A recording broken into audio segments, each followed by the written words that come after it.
যে দুইটা প্রস্তাব দিয়েছে ঐকমত্য কমিশন, এই দুইটার সঙ্গে তুলনা করা দরকার। তুলনা করে তারপরে বের করা দরকার কোন লাইনটা প্রতারণা, এটা বের করা দরকার। যদি বের করতে না পারে তাহলে কেন এই কথা বললো তারও একটা ব্যাখ্যা দেওয়া দরকার। আমরা আমাদের স্বাভাবিক দুই চোখ, দুই কান, দুই হাত, দুই পা দিয়ে খুঁজে পাই নাই কোনটা ছিল না আর কোনটা এখানে নতুন করে যোগ করছে।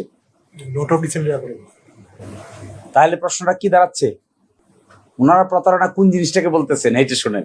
ওনারা প্রতারণা বলতেছেন যে 47টার ভিতরে 15টাতে ডিসেন্টিং দিয়েছেন, জামাত ইসলামী 4টাতে ডিসেন্টিং দিয়েছে, এনসিপি 1টাতে ডিসেন্টিং দিয়েছে।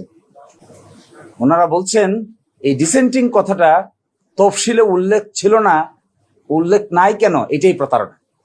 এই হলো ওনাদের আর্গুমেন্ট। দুই একটা আছে শুধু গুরুত্বপূর্ণ আমি দেখি, সেটা কি?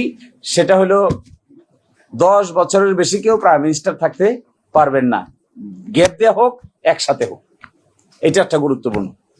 আর আরেকটা বলছেন বিরোধী দল থেকে ডেপুটি স্পিকার হবেন, আর বিরোধী দল থেকে পার্লামেন্টারি স্ট্যান্ডিং কমিটির সভাপতি হবেন, কয়েকটা পার্লামেন্টারি স্ট্যান্ডিং কমিটি। তো এতটুকু সংস্কারের জন্য জুলাই, এতটুকুর জন্য জুলাই দরকার আছে, গণ অভ্যুত্থানের প্রয়োজন আছে।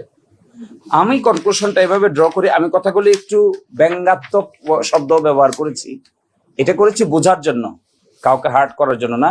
কারণ ওই প্রসেসটার মধ্যে অংশগ্রহণ করে আমি নিজেও খুব ক্ষিপ্ত হয়ে গেছিলাম আর কি, যে এটা কি হচ্ছে, এখন কেন এটা বলা হচ্ছে।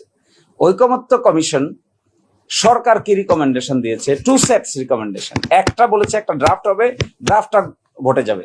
আর একটা বলেছে ড্রাফট হবে না, প্রস্তাবটা যাবে, তার সঙ্গে হলো শিডিউল আকারে অ্যাড থাকবে।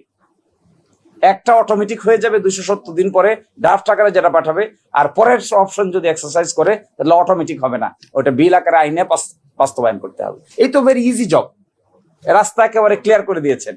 এখন এসে আমিত্বের জায়গাটা কম্প্রোমাইজ করতে পারলেই হয়ে গেল। আমি এটাকে এভাবে দেখছি না, আমি এভাবে দেখি যে এটা কোনো ফান্ডামেন্টাল বিষয় নয়। ফান্ডামেন্টাল বিষয় হলো আমি, আমার, আমিত্ব, আমি, আমরা, আমি করব, আমরা করব, তোমরা কেন, সকলে কেন, এত চাপাচ্ছেন কেন, এই জায়গায় একটা ব্লক লাগছে। এই রাষ্ট্রটা সংস্কার করার জন্য যে ধরনের আলোচনা হয়েছে, এই আলোচনার জায়গাটাকে সকলেই সকলের স্বার্থে, দেশের স্বার্থে যাক না, গণভোটে পাস হোক, পার্লামেন্টে উঠুক, চেঞ্জ হয়ে যাক। আমরাই তো আছি, ওনারাই তো আছে, আমরাই তো আছি। এখানে যে বসে আছে 4-5 জন, এরা সবাই কেউ না কেউ কোনো না কোনো জায়গার ক্যান্ডিডেট আছে, কোনো না কোনো দলের ক্যান্ডিডেট আছে, সমস্যার তো কিছু নাই।